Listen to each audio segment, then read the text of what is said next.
रिक और Michonne bed में एक साथ थे। पीछे से रिक की आवाज में नैरेट हो रहा था कि उसे सब कुछ याद है, कि वो कैसा था, वो कौन था और अब वो कौन है। उन लोगों के पास उनकी अब तक की जर्नी की कई यादगार चीजें रखी हुई थी, जैसे कि red stripe CRM soldier uniform, एक कुल्हाड़ी और एक एक्स, नेट का डेंजर लिखा हुआ लाइटर, एक सेल फोन जिस पर कार्ल का पोर्ट्रेट बना हुआ था और उनकी वेडिंग रिंग जो कि उनके असीम प्यार की निशानी थी। रिक मिशॉन की उंगली में रिंग पहना देता है और दोनों एक दूसरे को किस करते हैं। उन दोनों का mission civic Republic military Cascadia forwarding operating base तक जाना था। उनकी प्लानिंग थी कि रिक वहां पर इकेलॉन ब्रीफिंग की इंफॉर्मेशन लेगा और मिशॉन जेडिस के अपार्टमेंट से उसकी अलेक्जेंड्रिया के लिए लिखी गई फाइल को ढूंढेगी। उसके बाद वो दोनों सिविक रिपब्लिक के सामने सीआरएम को एक्सपोज करेंगे और अपने घर अलेक्जेंड्रिया लौट आएंगे। रिक और मिशॉन दोनों ही सीआरएम यूनिफॉर्म्स पहनकर आने वाली लड़ाई के लिए तैयार हो जाते हैं।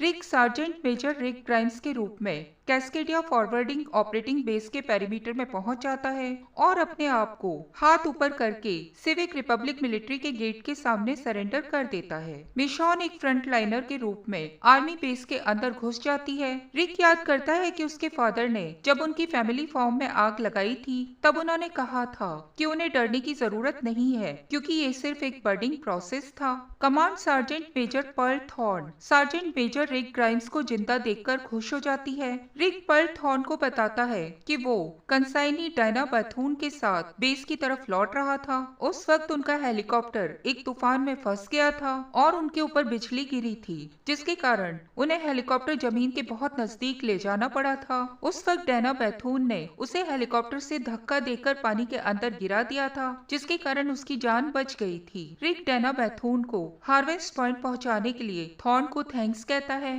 तब वो रिक को याद दिलाती है कि वो ही उसे सिविक रिपब्लिक के अंदर लेकर आया था। रिक किसके लिए ओकाफोर को क्रेडिट देता है जो उन्हें उस रास्ते पर लेकर आया था, जिसके कारण थॉर्न को इकेलॉन ब्रीफिंग मिल गई थी और वो सीआरएम की बड़ी ऑफिसर बन गई थी। थॉर्न रिक को बताती है कि ओकाफोर कभी भी सीआरएम के मिशन के लिए कमिटेड नहीं था और इसी वजह से वो मारा गया था। वो रिक से कहती है कि तुम जीत गए हो, मैं भी जीत गई और अब हमें सीआरएम का हिस्सा बनना है, क्योंकि ये दुनिया की अंतिम रोशनी है। इसी बीच Michonne warrant officer Jadis Stokes के क्वार्टर के अंदर घुस जाती है और वहाँ पर छानबीन करने लग जाती है। जेडिस का कमरा उसकी बनाई हुई पेंटिंग से भरा हुआ था। मिशॉन को वहाँ पर कोई भी फाइल नहीं मिलती, तब वो बहुत ज्यादा फ्रस्ट्रेट हो जाती है। तभी उसे कॉर्नर में रखी हुई एक तारों से बनी हुई कैट दिखाई देती है। ऐसी ही एक कैट रिक ने मिशॉन को गिफ्ट दी थी। मिशॉन उस कैट को निकालती है। उसके अंदर उसे फाइल के पेपर्स मिल जाते हैं। वो उसे खोलकर पढ़ती है। उसके अंदर जेडिस ने रिक, मिशॉन और अलेक्जेंड्रिया के बारे में बहुत कुछ लिखा हुआ था। मिशॉन उसको पढ़ती है और उसे फाड़कर टुकड़े टुकड़े कर देती है। वो जमीन पर गिरे हुए टुकड़ों को उठाने लग जाती है। तभी एक सोल्जर जेडिस को पूछते हुए वहाँ पर आ जाता है। मिशॉन एक दरवाजे के पीछे छिप जाती है और उस सोल्जर के अलर्ट होने से पहले ही उसे मार डालती है। पेरीमीटर फेंस पर रिक मेजर जनरल बियले को रिपोर्ट करता है। वो एक किल स्टिक से वॉकर्स को मार रहा था। वो रिक को कहता है कि ये दुनिया का अंत है और दुनिया की शुरुआत भी है और हम मरे हुए हैं। बियले किल स्टिक अपने हाथ में लेकर रिक से कहता है कि जिस तलवार से मौत होती है वही तलवार जिंदगी भी देती है और वही हम हैं। हम वही तलवार हैं। बियले के ऑफिस के अंदर बियले रिक से उसकी गन और उसका प्रोस्टेटिक हैंड ब्लेड के साथ टेबल पर रखने के लिए कहता है। फिर वो रिक को उसकी लाइफ पर विचार करने के लिए कहता है। वो कहता है तुम्हारी पूरी लाइफ, चाहे वो पहले वाली हो या फिर बाद वाली, और वो सब कुछ जो तुमने इस पल से पहले किया था, इस आने वाले पल के बाद बदल जाएगा। बियले रिक से पूछता है कि तुमने किसी और को बचाने के लिए सबसे बुरा क्या किया था। रिक को उस वक्त कुछ फ्लैशेस दिखाई देते हैं जिसमें रिक ने शैन को मारा था, थॉमस को मारा था, टर्मिनस के ब्यूचर को काट दिया था। रिक ने अपने दांतों से जो के गले को फाड़ दिया था। रिक बियले को बताता है कि उसने किसी को अपने दांतों से मार दिया था, जैसा कि वो लोग मारा करते थे। बियले ने 2533 टाइम्स इकोलिक ब्रीफिंग अलाइड सोल्जर्स को दी थी, लेकिन रिक ग्राइम्स अकेला ऐसा आदमी था जो डायरेक्ट बीएलए से इकोलिक ब्रीफिंग लेने वाला था। बीएलए रिक से कहता है कि ये सबसे पहला है और यही आगे होने वाले की शुरुआत है, और आज के लिए ये ज्यादा जरूरी नहीं हो सकता। ये एक दिन है जो कल के बारे में है। बीएलए अपनी तलवार निकाल लेता है। वो तलवार revolutionary war general Hugh Mercer की तलवार थी। उस तलवार ने फिटलर स्क्वायर की लड़ाई में जनरल बीएलए की जिंदगी बचाई थी। वो उस तलवार को रिक के सामने रख देता है और उसे उस पर हाथ रखकर कसम खाने के लिए कहता है। अब एक फ्लैशबैक दिखाया जाता है जब रिक और मिशॉन एक साथ बेड में थे। रिक मिशॉन से पूछता है कि वो दोनों पागल हैं। मिशॉन कहती है पूरी तरह से। अब कुछ फ्लैशेस दिखाए जाते हैं जब रिक ने पीट एंडरसन को मारा था और मिशॉन ने ग्लास से गवर्नर की आंख को फोड़ दिया था। प्रेजेंट में बीएलए रिक के सामने एक फ्रंटलाइनर यूनिफॉर्म रखता है जिसके ऊपर लाल पट्टियां बनी हुई थी। मेजर जनरल याद करता है कि वो पिट्सबर्ग में बड़ा हुआ था, फिर वो एक मिलिट्री मैन के रूप में वियतनाम आ गया था। वो 2 बार वियतनाम आया था, फिर उसने फोर्ट बीनिंग जॉर्जिया में ऑफिसर ट्रेनिंग ली थी और फिर वापस पेनिसिल्वेनिया आ गया था। इसके बाद वो तरक्की करता गया और फिर नेशनल गार्ड को कमांड किया। जब ज़ॉम्बी आउटब्रेक हुआ तब मिलिट्री ने ऑपरेशन कोबाल्ट में कई इंपॉर्टेंट यूएस सिटीज पर बमबारी की थी। उस वक्त बीएलए ने अकेले ही फेडरल फोर्सेस के साथ संबंध बनाए रखने का फैसला लिया था। पेनिसिल्वेनिया नेशनल गार्ड ने पेनिसिल्विया के ग्राउंड के ऊपर सेकेंड सिविल वॉर की लड़ाई लड़ते हुए यूएस आर्मी के साथ युद्ध किया था। उस वक्त वहाँ पर 2 फ्रंट थे, एक पिट्सबर्ग और दूसरा फिलाडेल्फिया, जिन्हें बाद में सिविक रिपब्लिक बनना था। लेकिन बीएलए की फोर्स 2 युद्ध स्थलों का समर्थन नहीं कर सकती थी। बीएलए अपने ट्रूप को पिट्सबर्ग से बाहर निकाल कर ले गया था और उस जगह पर उसने वॉकर्स को भर दिया, जिससे पिट्सबर्ग पूरी तरह से तबाह हो गया था। इस तरह बीएलए ने पिट्सबर्ग को बलिदान देकर फिलाडेल्फिया को बचा लिया था। रिक उसे जवाब देता है कि मेरे डैड ने मुझे सिखाया है अच्छे के लिए या बुरे के लिए कभी कभी चीजें चलानी पड़ती है ताकि चीजें वापस आ सके। बेस के ऊपर सीआरएम सोल्जर्स कार्ट को पुश करते हुए ले जा रहे थे जिसके अंदर स्टफ एनिमल और बच्चों की कई चीजें मौजूद थी। यहाँ कुछ पुरानी यादों का सिलसिला शुरू होता है, जैसे जब मिशॉन और कार्ल एक कैट स्टैचू के साथ किंग काउंटी के एक रेस्टोरेंट से जो उस वक्त वॉकर से भरा हुआ था किसी तरह बचकर बाहर निकले थे। मिशॉन अलेक्जेंड्रिया के अंदर घुसकर आने वाले वॉकर्स का सामना कर रही थी। रिक घायल कार्ल को सुरक्षित जगह पहुंचाने की कोशिश कर रहा था। प्रेग्नेंट मिशॉन उन बच्चों को मारती है जो उसे डरा रहे थे। मिशॉन जुडिथ और आर्ची को गले लगाती है। रिक और मिशॉन कार्ल को बरी करते हैं। रिक अपने बच्चों की बात याद करता है जब उसके फार्म हाउस में आग लगी थी। बीएलए रिक से कहता है कि जो तलवार मारती है वही तलवार जीवन भी देती है। मैंने अपने पास्ट को और एक पूरे शहर को मारा ताकि कोई और जीवित रह सके। बीएलए फिर इकोलिक ब्रीफिंग का पहला राज रिवील करता है कि जीते जी लोग डेड के साथ एक युद्ध लड़ रहे हैं जिसमें उनका हारना तय है, जो कि उस युद्ध का सबसे ज्यादा एक्सपेक्टेड रिजल्ट है, यानी कि आखिर में हम सभी लोग मारे जाएंगे। इसी बीच Michonne CEP overview briefing attend करती है।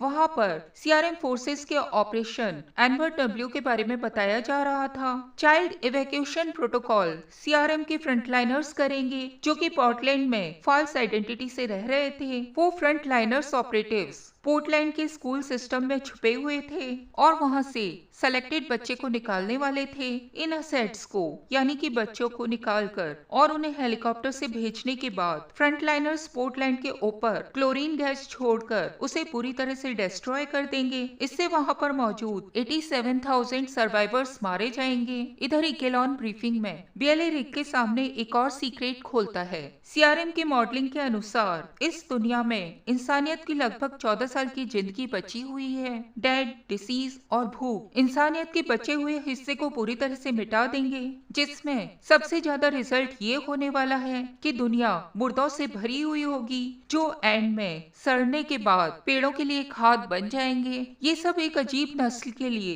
एक स्ट्रेंज टेम्पररी म्यूजियम बन जाएगा जो जीत गई होगी और अपने अस्तित्व के लिए इसे अपनाएगी। बीएलए इसको समझाने लग जाता है कि इसीलिए सीआरएम दुनिया की लास्ट लाइट है और इसीलिए वो जो करते हैं वो करते हैं। बीएलए रिक को समझाता है कि सीआरएम कम्युनिटीज को रिसोर्सेज के लिए, स्ट्रेटेजिक सुपीरियरिटी के लिए और सबसे ऊपर सिविक रिपब्लिक की गोपनीयता और सुरक्षा के लिए नष्ट करती है। उनकी आर्मी ने सेलेक्टेड कम्युनिटीज में अपने जासूस रखे हुए हैं जो कि उन्हें मॉनिटर करते हैं ताकि वो उन्हें समय आने पर पॉलिटिकली और इंटरनली कैसा भी नुकसान पहुंचा सकें। वो आगे कहता है कि हाल ही में सीआरएम लैब्स में साइंटिफिक एक्सपेरिमेंट के लिए टेस्ट सब्जेक्ट प्रोवाइड किया करते थे।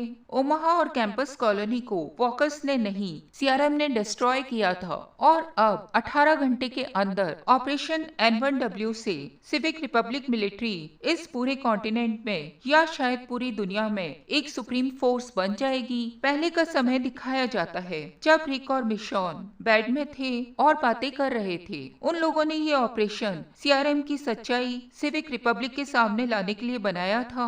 वो कहते हैं कि अगर वो नहीं करेंगे तो कौन करेगा। मिशॉन कहती है कि ये वही है जो वो किया करते हैं। प्रेजेंट में बीएलए रिक को ऑपरेशन N1W के बारे में बताता है। सिविक रिपब्लिक मिलिट्री पोर्टलैंड को डिस्ट्रॉय करेगा जो उनकी अलायंस ऑफ द थ्री का आखिरी पार्टनर था, और फिर वो सिविक रिपब्लिक पर मार्शल लॉ लगाकर वहाँ की काउंसिल को खत्म कर देंगे। जब सिविक रिपब्लिक सीआरएम के कंट्रोल में आ जाएगी और उनके सारे अलायंस पार्टनर मर जाएंगे, तब सीआरएम कंट्री में मार्च करेगा और अपने सामने आने वाले हर किसी को खत्म कर देगा। वो कहता है कि सीआरएम उनके पूरे रिसोर्सेज ले लेगा और सुप्रीमेसी बनाए रखेगा जिससे शायद वो लोग जिंदा रहेंगे। वो कंपटीशन या सीआरएम के सामने आने वाले कोई भी हो सकते थे, जैसे कि Alexandria, tank town, junction 7, designation 2 या फिर कॉमनवेल्थ कम्युनिटी। रिक अपने नाइफ को पकड़ लेता है। उसे कुछ और फ्लैशेस दिखाई देते हैं। रिक हॉस्पिटल में होश में आता है। वो प्रिजन फेंस के बाहर मिशॉन को पहली बार देखता है। किंग इजेकिल, डैरिल,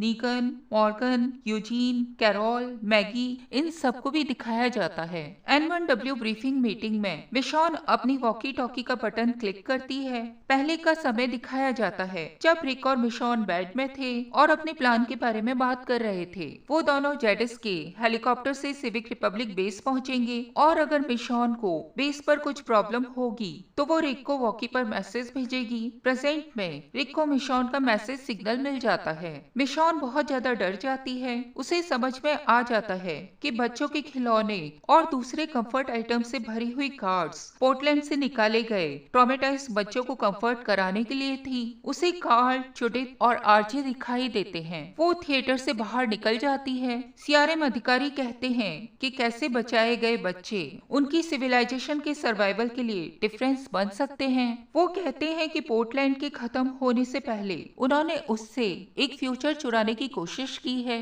इधर इकेलॉन ब्रीफिंग में बीएलए रिक को कहता है कि सार्जेंट मेजर ग्राइम्स अगले दशक में सीआरएम का बहुत बड़ा लीडर बन जाएगा। रिक ने अभी तक सीआरएम से भागने की कोशिश की और उसके बाद वो सीआरएम के लिए मर चुका था, लेकिन अब वो अपने आप सीआरएम वापस लौटकर आ गया था। ये एक बहुत ही स्ट्रॉन्ग कहानी है जिससे सीआरएम लोगों के दिलों को जीत सकती है, और जब मार्शल लॉ लागू हो जाएगा तब वो लोग अपनी आजादी के बारे में बाद में सोचेंगे। जब बीएलए सैक्रिफाइस के बारे में बात करने लग जाता है तब रिक अपने चाकू को जोरों से पकड़ लेता है और बहुत ध्यान से बीएलए की बातों को सुनने लग जाता है। बीएलए रिक से पूछता है कि उसका सबसे करीबी कौन था जो कि ज़ॉम्बी आउटब्रेक के बाद मारा गया था। तब रिक उसे बताता है कि उसका बेटा कार्ल उसका सबसे करीबी था। कार्ल को रिक ने उस आदमी के गले को फाड़कर बचाया था, लेकिन अंत में वो कार्ल को बचा नहीं पाया था। अगर रिक तलवार पर हाथ रखकर कसम खाने के लिए तैयार है तो बीएलए वचन देता है कि जिसके लिए रिक अपने घर वापस लौटने की कोशिश कर रहा था वो लोग सिविक रिपब्लिक में आ सकते हैं और वो लोग सीआरएम की दुनिया पर अटैक से बच सकते हैं। ये सुनते ही रिक की चाकू से पकड़ ढीली हो जाती है। बीएलए कहता है कि पोर्टलैंड को तो खत्म होना ही होगा और last light of the world हमेशा जलती रहेगी। उसके बाद एक नई दुनिया की शुरुआत होगी और कैसे न कैसे वो सभी लोग सरवाइव कर जाएंगे। बीएलए रिक से कहता है कि उन्हें चीजों को वापस लाने के लिए कई चीजों को जलाना होगा। वो तलवार जो लोगों को मारती है वही उन्हें जिंदगी भी देगी। बीएलए रिक की गन और उसके प्रोस्थेटिक हैंड को एक साइड कर देता है और रिक के सामने तलवार रखकर उसे उस पर हाथ रखकर कसम खाने के लिए कहता है। बीएलए की उसे तलवार पर हाथ रखकर देखकर कसम खाने के लिए बोलते ही रिक को ओकाफोर की कही एक बात याद आ जाती है कि कभी भी कोई भी कसम नहीं खाना। बियले रिक की आंखों में देखता है और ये समझ जाता है कि रिक अब कुछ गड़बड़ करने वाला है। जब रिक आगे बढ़ता है तब बियले जल्दी से अपनी गन को पकड़ लेता है। बियले जल्दी से तलवार लेकर रिक के ऊपर वार करता है। तब रिक बियले की तलवार का जवाब देते हुए उससे कहता है कि दुनिया खत्म नहीं होगी। बियले रिक के ऊपर एक बार फिर से वार करता है। रिक उसे कहता है कि मैं यही एश्योर करने की कोशिश कर रहा हूँ कि हम इसे खत्म नहीं होने देंगे। रिक बियले की तलवार ले लेता है और उसकी तलवार उसके हाथ के अंदर घुसा देता है। बियले ओकाफोर को ब्लेम देने लग जाता है और उसे कहता है कि जिंदा लोगों के लिए बचाने का कोई रास्ता नहीं है, लेकिन मरे हुए लोगों से बचने का भी कोई रास्ता नहीं है। रिक उसे कहता है कि उसने कभी भी अपने बेटे को नहीं खोया, उसने अपने आप को खो दिया था और उसका बेटा उसे वापस लेकर आया था। उसकी वाइफ भी उसे वापस लेकर आई थी। रिक उसे कहता है कि हम ही वो तलवार हैं जो कि मारा करते हैं और हम ही वो तलवार हैं जो कि जिंदगी बचाया करते हैं। रिक बियले से कहता है कि हमें एक जिंदगी मिली है, हम मरे हुए नहीं हैं। वो बियले को तलवार से मार देता है और उसे कहता है कि तुम मरे हुए हो। रिक वॉकी टॉकी से थॉर्न से कांटेक्ट करता है और उसे बताता है कि बियले समिट से पहले अकेला रहना चाहता था, इसीलिए वो जंगल में गया हुआ है। फिर वो बियले की बॉडी को एक रोलिंग कार्ट में डालकर एक सर्विस एलिवेटर से ग्राउंड फ्लोर पर जाने लग जाता है। एलिवेटर में रिक के साथ एक सीआरएम सोल्जर भी था। वो कार्ट से गिरते हुए ब्लड को देख लेता है। उसे रिक के ऊपर डाउट हो जाता है। एलिवेटर के रुकते ही वो रिक के ऊपर अटैक कर देता है। दोनों में लड़ाई होती है। आखिर में रिक उसे मार डालता है। तभी मिशॉन वहाँ पर पहुँच जाती है। वो रिक को ऑपरेशन N1W के बारे में बताती है। वो रिक से कहती है कि वो लोग अभी घर वापस नहीं जा सकते, उन्हें सीआरएम से लोगों को बचाना होगा। वो रिक से कहती है कि हम उन्हें रोक सकते हैं और हमें उन्हें रोकना होगा। रिक वक्त से घर लौटना चाहता था, लेकिन मिशॉन उसे याद दिलाती है कि ये उन्हें करना ही होगा। वो कहती है कि अगर हम ऐसे सब कुछ छोड़कर चले जाएंगे तो हम बच्चों के लिए किस तरह की दुनिया बना रहे हैं। रिक जानता है कि वो सही कह रही थी, लेकिन वो बहुत ज्यादा फ्रस्ट्रेटेड था क्योंकि वो लगभग 8 सालों से अपने बच्चों से नहीं मिला था। उसने अपने बच्चों को बड़े होते हुए नहीं देखा था। वो मिशॉन से कहता है कि मुझे पता है हम वापस नहीं जा सकते, लेकिन मैं उस समय के बारे में सोचता हूँ और मैं बस वापस जाना चाहता हूँ। मिशॉन उसे किस करती है और उसे कहती है हम वापस आ गए हैं। तब रिक उसे कहता है और यही हम करते हैं। इसी बीच टेंट के बाहर CRM frontliner corps CRM summit के लिए इकट्ठा होने लग जाते हैं। टेंट के अंदर क्लोरीन गैस के टैंक्स भरे हुए थे जिन्हें पोर्टलैंड के ऊपर यूज करके उसे डिस्ट्रॉय करना था। रिक और मिशॉन कार्ट के अंदर बियले की बॉडी लेकर आ जाते हैं। थॉर्न पेरीमीटर फेंस के बाहर बियले को ढूंढती है। उसे बियले वहाँ पर नहीं मिलता। तब उसे रिक के ऊपर डाउट हो जाता है। वो कड़ियों को जोड़ने की कोशिश करती है। उसे याद आता है कि रिक डायना के पास जाने की कोशिश कर रहा था। इधर रिक और मिशॉन क्लोरीन गैस टैंक्स की जगह पर M67 फ्रैग ग्रेनेड्स की क्रेट को लेकर भी पहुंच जाते हैं। इसका आइडिया मिशॉन को नेट से मिला था। रिक मिशॉन को बियले से ली हुई तलवार दे देता है। रिक और मिशॉन उन ग्रेनेड्स को क्लोरीन गैस सिलेंडर से कनेक्ट कर देते हैं। इसके बाद वो जॉम्बीफाइड बियले और जॉम्बीफाइड सोल्जर को वायर से कनेक्ट कर देते हैं ताकि उनके मूवमेंट के बाद ग्रेनेड फट जाए और क्लोरीन गैस पूरी तरह से डिस्ट्रॉय हो जाए। उसके बाद वो दोनों टेंट से बाहर निकल जाते हैं। बाहर थॉर्न स्टेन गन लेकर उन दोनों का इंतजार कर रही थी। थॉर्न नहीं जानती थी कि मिशॉन और रिक क्या प्लानिंग कर रहे थे, लेकिन वो ये जानती थी कि वो जो कर रहे थे वो सीआरएम के लिए सही नहीं था। वो उन दोनों को वापस जाकर सब कुछ ठीक करने के लिए कहती है। रिक और मिशॉन पलटकर टेंट की ओर लौटने लग जाते हैं। मिशॉन रिक का हाथ पकड़ लेती है और उसे कहती है कि अब कुछ भी रुकने वाला नहीं था। तभी जॉम्बीफाइड बियले टेंट से बाहर निकलकर आ जाता है। उसे देखकर थॉर्न चौंक जाती है। बियले के बाहर आते ही वहाँ पर बहुत बड़ा एक्सप्लोजन होता है। रिक और मिशॉन तुरंत ही एक बहुत बड़े पानी से भीगे हुए सीआरएम फ्लैग के नीचे छिप जाते हैं। क्लोरीन गैस सिलेंडर ब्लास्ट होने से वहाँ की हवा जहरीली हो जाती है। कैस्केडिया फॉरवर्डिंग ऑपरेटिंग बेस पूरी तरह से डिस्ट्रॉय हो जाता है। फ्रंटलाइनर्स फोर्स खत्म हो जाती है। रिक और मिशॉन बच जाते हैं। थॉर्न भी एक्सप्लोजन से बच गई थी। उसने गैस मास्क पहन लिया था। सीआरएम सोल्जर्स वॉकर्स में कन्वर्ट हो चुके थे और अब वो रिक, मिशॉन और थॉर्न के पास पहुंच चुके थे। रिक अपने मुंह को कपड़े के मास्क से ढक लेता है और थॉर्न की तरफ दौड़ता है। मिशॉन गैस मास्क लेने के लिए दौड़ती है। थॉर्न रिक पर अटैक कर देती है। यहाँ रिक की आर्मी ट्रेनिंग काम आती है और वो थॉर्न को उठाकर पूरी ताकत से जमीन के ऊपर पटक देता है। थॉर्न चिल्लाने लग जाती है और रिक को कहती है कि तुमने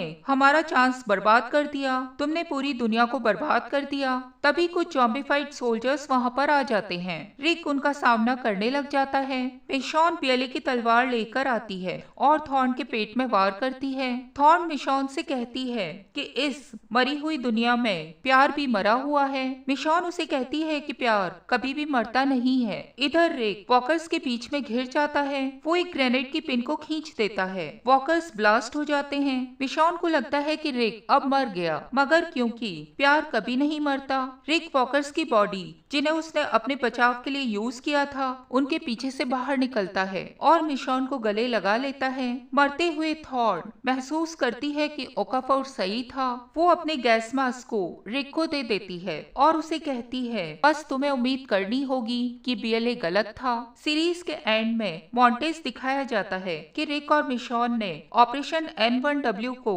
सिविक रिपब्लिक के सामने एक्सपोज कर दिया, जिसके कारण सीआरएम की फ्रंटलाइनर फौज और सीआरएम फोर्स कमांड पोर्टलैंड को बचाने में मारी गई। सिविक रिपब्लिक काउंसिल सीआरएम के बचे हुए फोर्सेस पर इमरजेंसी ओवरसाइट के लिए वोट करती है, जिससे मिलिट्री एक बार फिर से काउंसिल के अंडर में आ जाती है। काउंसिल सीआरएम की गाइडेंस को पूरी तरह से बदल देती है। सिविक रिपब्लिक के नागरिक अब अपनी मर्जी से उसे छोड़ सकते हैं और वो अब नए लोगों को भी अपनी कम्युनिटी में वेलकम करेंगे। The last light of the world अभी भी जिंदा है। मिशॉन और रिक सीआरएम को एक फोर्स के रूप में दोबारा फॉर्म करते हैं, जो कि अब लोगों को बचाएगी और बाकी बचे हुए सर्वाइवर्स और कम्युनिटीज को मदद करेगी। रिक और मिशॉन एक क्रॉस कंट्री हेलीकॉप्टर में अपने घर वापस लौटते हैं। मिशॉन जुडिथ से कांटेक्ट करती है। शोटो ये डोटो है। सीआरएम कार्गो हेलीकॉप्टर जंगल में उतर जाता है। रिक और मिशॉन बाहर उतरते हैं। रिक और मिशॉन के बच्चे जुडिथ और रिक आरजे ग्राइम्स जूनियर भागते हुए वहां पर पहुंच जाते हैं।